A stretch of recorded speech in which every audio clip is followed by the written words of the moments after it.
गिबियावनो United nation आरो बड'लेण्ड रादाब बिथांमोननिसिम जोंनि गोसो गोरबोनि अननाय सिबिनाय बावहरबाय। दिनै जोङो जुथुमनायनि ओंथि एबा बे फोसावहरनाय नोंथांमोननि जुगिदि रायजोनो फोसावनायनि ओंथियानो जादों सनितपुर जिल्ला बिसा बर' सिने आर्टिस्ट एस'सिएशन बियो दिनै नैथि खेबनि थाखाय बोसोरारि जथुम्मा जोंहा जागोन। बेखाय बे बोसोरारि जथुम्माखौ जों माबोरैहाय बारहोनो हागोन जों एग्जिकिउटिभ जिरायदोंमोन आरो दिनै जोंहा एप्रिलनि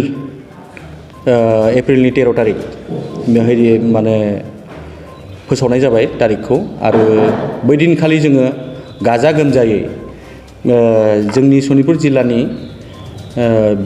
बिसानि जि बोसोरारि खुंथाय बे खुंनायखौ जोङो बातासिपुर ढेकियाजुलि हालामनि बातासिपुर होननाय जायगायाव जों लानाय जादों। दा खोथाया बेनो जे जोंनि सावथुन मुलुगा जौगानो थाखाय अनेक खामानि मावनो गोनां दङ। बेखौ माबोरैहाय जों मावलांगोन बेखौ सावरायनो थाखाय एबा बेबायदिनो मानसिफोरजों जों लोगो मोनलायनो थाखाय अनलायनाय आरो बेबायदि मिन्थिहोनो थाखाय जों बे हाबाफारिखौ देग्लायजों जों खेबनै जागोन। जिहेतु जोंबो गोदान सनितपुरा दाजानाया थांनाय बाराव जों खालामनो हायासै जिहेतु बोसोरथाम जाबाय, नाथाय थांनाय बाराव जों हायाखै कर'नानि थाखाय। दा जेखियानो दाजाथों जोङो फैबाय थानाय समाव बेबायदिनो खामानिफोरखौ आवगायलांनो जोंनि सेन्ट्रेलनि जिथुनाखि बिसा कमिटि दङ बिथांमोनजों आगानाव आगान आखाइजों आखाइ हमनानै जोङो आवगायलांनो नाजागोन आरो बे नाजानायनि असिलायैनो जों बे हाबाफारिखौ लानाय जादों। आं लोगोसेनो जोंनिनो बे सनितपुर जिल्लानि गाहाय नेहाथारि मोगथां नार्जारि बिथांखौ फंनैसो बुंनो खावलायबाय। गिबियावनो इउनाइटेड निउस आरो बड'लेण्ड रादाबसिम रोजा रोजा साबायखर बावहरग्रोबाय। बे समाव जोंहा दिनै मोनसे थांखि लानाय थाबाय। 13 एप्रिल फैगौ 13 एप्रिल बैसागो नांजेननाय बे समाव जोंहा मोनसे जोंनि सनितपुर डिस्ट्रिक्ट बिसाया मोनसे प्रग्राम लादों जोंनि सेकेन्ड एनुवेल कनफारेन्स।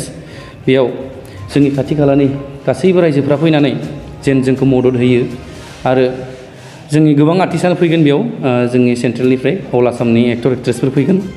बेनिखायनो बैसोरनि सिगाङाव जोंनि जायगानि दोहौखौ दिन्थिनो थाखाय जोंनि ओनसोलनि रायजो राजाफोरखौ फैनानै जोंखौ मदद खालामनो थाखाय गुरै खावलायहरबाय। गोजोनथाव खौरां!